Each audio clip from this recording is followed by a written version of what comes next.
He looked like an 8-foot-tall bipedal insect. If there were such a thing as a combination of a demonic mantis and an ant, it would probably look like this.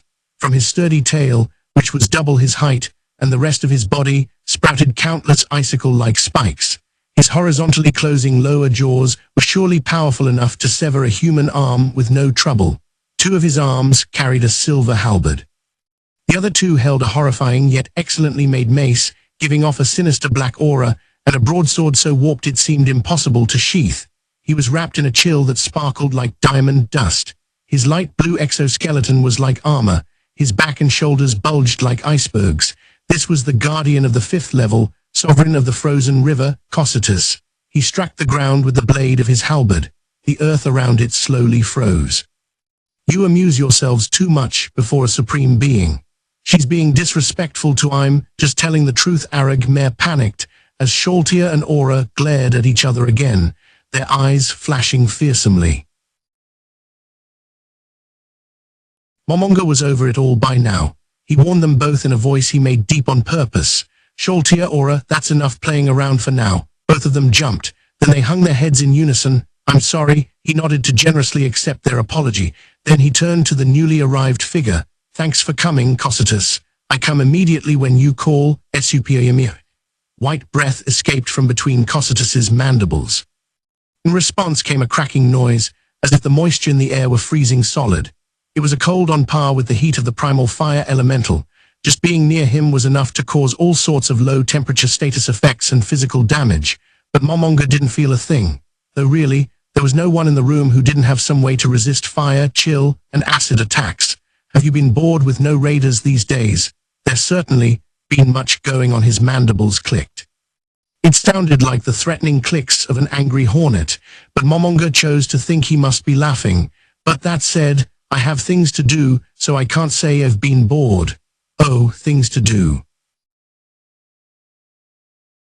Do you mind telling me what? Training so that I may be of use to you at anytime. Cocytus was a warrior, both in personality and by design, though it wasn't apparent from the way he looked. Of those in the great tomb of Nazarick who used weapons, he had the highest attack power. To be of use to me? Thanks. Hearing that single word makes it all worth it. It seems Demiurge and Albedo have ARRIVED. Following Cocytus's line of sight, Momonga saw 2 shadows near the entrance of the arena. Albedo was in front. A man followed behind her as if attending her. When they got closer, Albedo smiled and bowed deeply to Momonga. The man also gave an elegant bow before speaking. Sorry to keep you all waiting. He was about 6 feet tall with skin the shade of a suntan. He had Asian features and his jet black hair was slicked back. His eyes, behind round glasses, were not so much slivers as closed.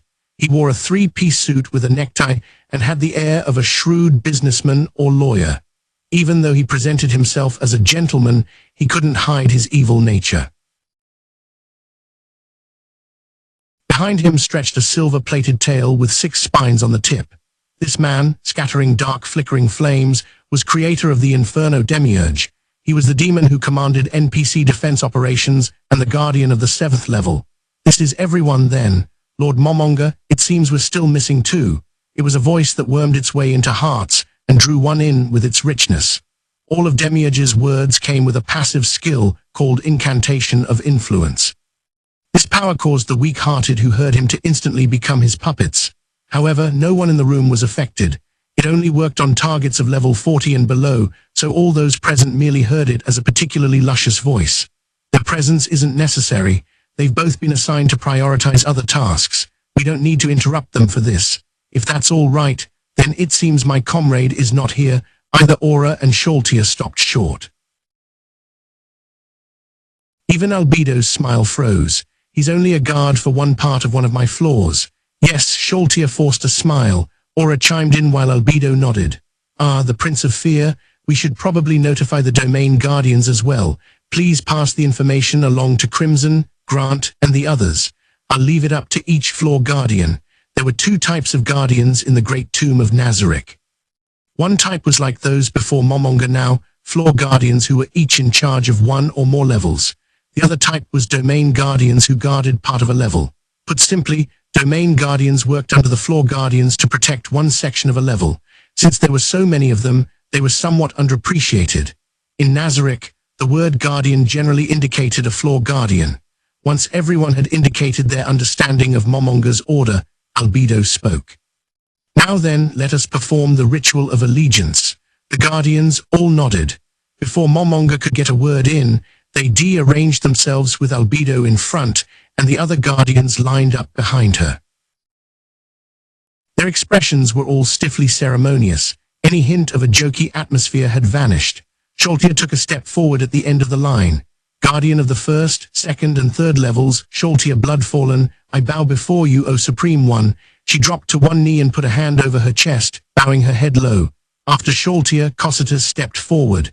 Guardian of the fifth level, Cocytus, I bow before you, O Supreme One. He took the same humble posture as Sholtia and bowed to Momonga. Next, the two dark elves stepped forward.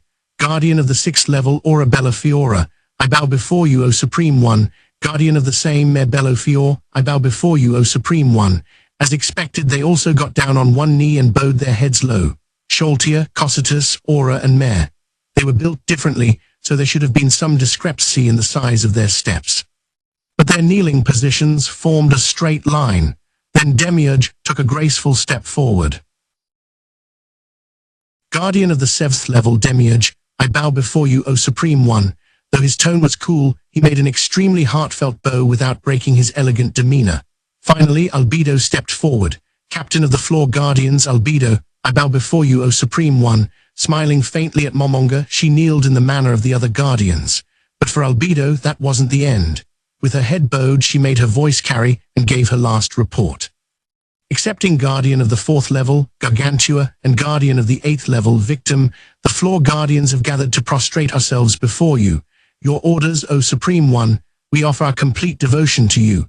Being faced with their six bowed heads was practically enough to make his gulp audible, despite having nothing to gulp with. The air was tense. Or maybe it was only Momonga who felt on edge. I don't know what to do. Normal people probably never experience something like this, even once in their lives. In the confusion, he accidentally activated some of his skills and emitted an aura throughout the area. A halo appeared behind him. He didn't even have the composure to cancel it. He frantically fought to remember everything he'd seen in movies or on TV to get an idea of how to conduct himself. Raise your heads. All of their heads rose together in a crisp motion. He practically expected to hear a whoosh. It was so simultaneous he wondered if they'd been practicing. Well, then for starters, I appreciate you all gathering here. Please save your appreciation. We offer you not only our devotion, but our very selves. It is most natural that we should heed your call. None of the other Guardians tried to cut in. As captain, Albedo was truly their unified voice. Seeing all their earnest expressions turned his way, Momonga felt a lump in his throat, a throat he didn't even have. The pressure to behave like a ruler was weighing him down. But that wasn't all. His orders would determine their future. He started to feel indecisive. The worry that the great tomb of Nazarick might collapse due to a decision he made flitted across his mind. Lord Momonga, you seem irresolute. That is only natural. You must wonder whether it is even worth accepting our help. Her smile had vanished. A determined look tensed her features. However, if you honor us with your orders, we the Floor Guardians will suffer any trials to carry them out with all our bodies and souls. We vow to serve in such a way as will bring no shame upon our creators, the 41 supreme beings of Aints Ul Gaun. We vow it. The other Floor Guardians echoed Albedo in chorus. Their voices were filled with unstoppable power. Their loyalty was like a priceless diamond, sneering at Momonga for worrying they might betray him. It was as if the darkness before his eyes had vanished in the morning light. A shiver went through him. He realized how wonderful the NPCs his guildmates had made really were. The radiance of Aints Ul Gaun's glory days was here now. He was so happy to have the fruit of his guildmates labor with him that his dignified expression broke. Of course, there were no major changes to his bony face, but the beautiful red spark in his eyes burned more brightly. With no trace of his former anxiety, Momonga spoke smoothly, like the guild master he was. Wonderful Guardians, I firmly believe that you can understand my aims, and you are capable of accomplishing them without error. He surveyed their faces once more. Now then, there may be some points that are unclear. I want you to listen carefully. It appears the Great Tomb of Nazarick has unexpectedly become involved in some sort of situation. It's unclear how it happened. The Floor Guardians' serious expressions didn't flinch. The cause is unclear, but we know for sure that the tomb has been teleported out of the swamps and into a grassy plain. Did anyone see any signs this might happen? Albedo gazed over her shoulder at the faces of each Floor Guardian. After reading their expressions, she said, "No, my apologies, but no one had any idea this would happen." Then I'd next like to hear from each Floor Guardian. Did anything strange happen on your levels recently? Now they spoke up individually for the first time. Nothing strange happened on the 7th level, nor on the 6th level, like my sister said. The same goes for 5. Nothing strange happened on the 1st, 2nd, or 3rd levels. Lord Momonga, I would like to investigate the 4th and 8th levels immediately. Very well, I'll leave that up to you, Albedo, but take care on the 8th level. Something happened there. It's possible you may not be able to deal with it. After Albedo deeply bowed in acknowledgement, Sholtia spoke. Then I'll investigate the surface. Oh, I already sent Sebas out to explore the surface. Albedo had been there when he'd given the order, so she wasn't surprised, but the others couldn't hold their shock back from appearing on their faces. The Great Tomb of Nazarick had 4 NPCs with superior melee combat skills. Cocytus had the highest attack power when armed. Clad in heavy armor, Albedo had no equal when it came to guarding. Sebas was the best in a pure fight. When he showed his true form, his total combat ability probably surpassed the previous 2. Then there was one who surpassed all 3 of them. The Guardians must have been shocked that Momonga would send Sebas, who boasted no weaknesses and all manner of strengths in a head-on fight, out to do a task so simple as reconnaissance. They took this as a sign of how wary he was about the unusual situation they were in. The reality of the crisis began to sink in for them too. Well, it's about time to wrap up, but Momonga caught sight of Sebas jogging toward him. When he arrived, he slowly lowered himself to one knee like the others. Lord Momonga, I apologize for my lateness. No matter. More importantly, what's it like out there? Sebas looked up and cast a momentary glance at the Guardians. This is an emergency. It's only natural that we should inform the Floor Guardians. Yes, my lord. For a half-mile radius, it's all grassy plain. I could not confirm any man-made structures. I saw a number of small animals, as one might expect to be living in such a place, but there were no humanoids or large life forms. Are the small animals monsters? No, the creatures did not appear to have any combat ability. Aha, in this grass, is it the sharp, stiff type that stabs you as you walk through it? No, just plain meadow grass. There is nothing special about it. You didn't see any floating castles or anything? No, none. There was no sign of any man-made light in the sky or on the ground. I see. A starry sky, then nice work, Sebas. Momonga expressed his appreciation, but felt a bit discouraged about how little information he'd been able to get. Still, now he more or less knew that they were not in the world of Yggdrasil, although there remained the question of how he could use his in-game equipment and cast spells like usual. It wasn't clear why they'd been teleported or where they'd ended up, but it seemed like they should raise Nazarick's alert level. They might be in someone else's territory. Taking up residence in someone else's territory without permission would surely invite anger. They'd be lucky if anger was as far as it went. Guardians, he said, first, raise the alert level by 1 on each floor. There are too many unknowns right now, so don't let your guard down. Take any raiders alive. Capturing them without injury would be ideal. It goes without saying, but we don't want to complicate things while we're in this uncertain situation. Everyone bowed together in understanding.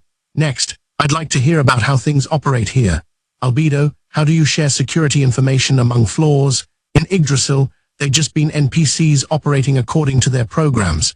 There shouldn't have been any movement of information or mobs among floors. The security of each level is left up to the individual guardians, but we do have a system for sharing information, which Demiurge oversees. Momonga was slightly surprised, but then nodded his head in satisfaction. Splendid. Defense Operations Coordinator Demiurge and Floor Guardian Captain Albedo, I trust you to work toward a more perfect system. Yes, my lord. To clarify, can we accept levels 8, 9, and 10 from the system? Victim has level 8 covered, so that one is fine.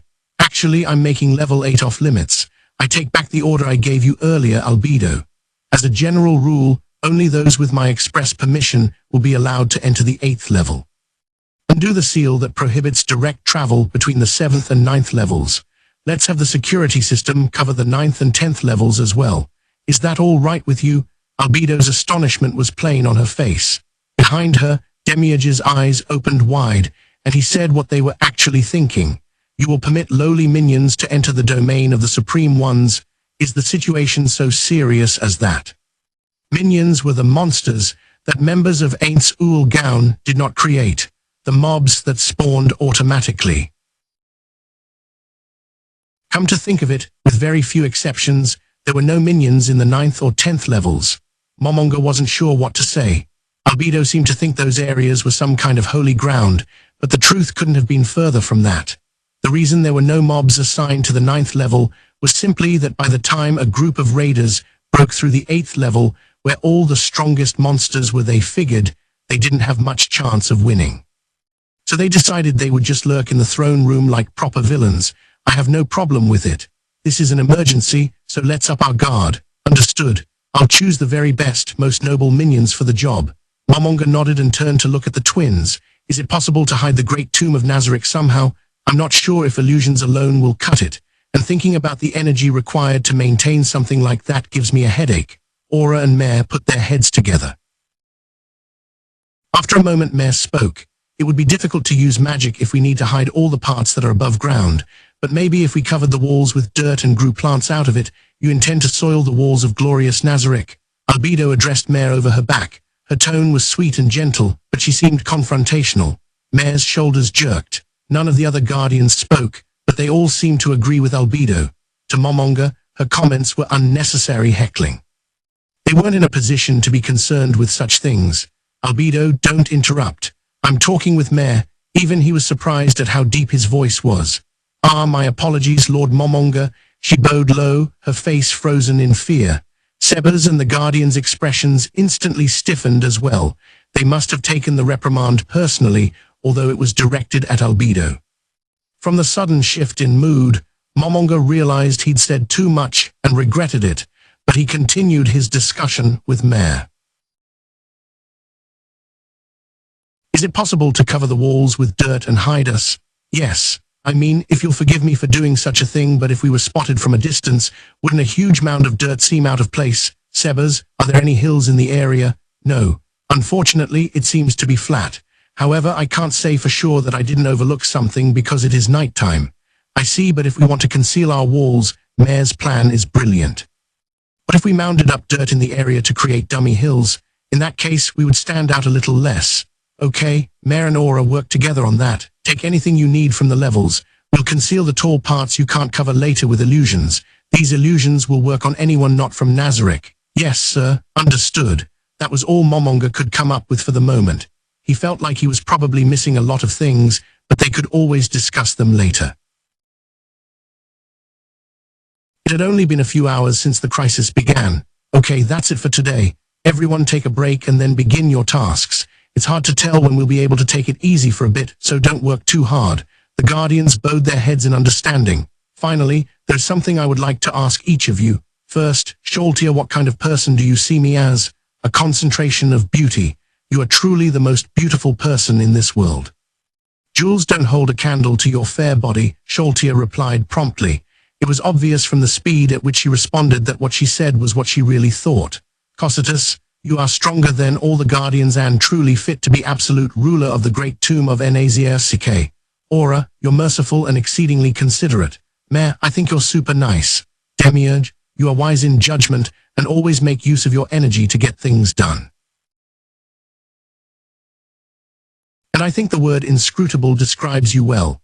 Sebas, you were the leader of the supreme beings, and you are the merciful one who did not forsake us but stayed. Last but not least, Albedo, you are he who holds the highest position among the supreme beings and our exalted master, as well as the man I love. I see. I think I have a sufficient understanding of everyone's thoughts now.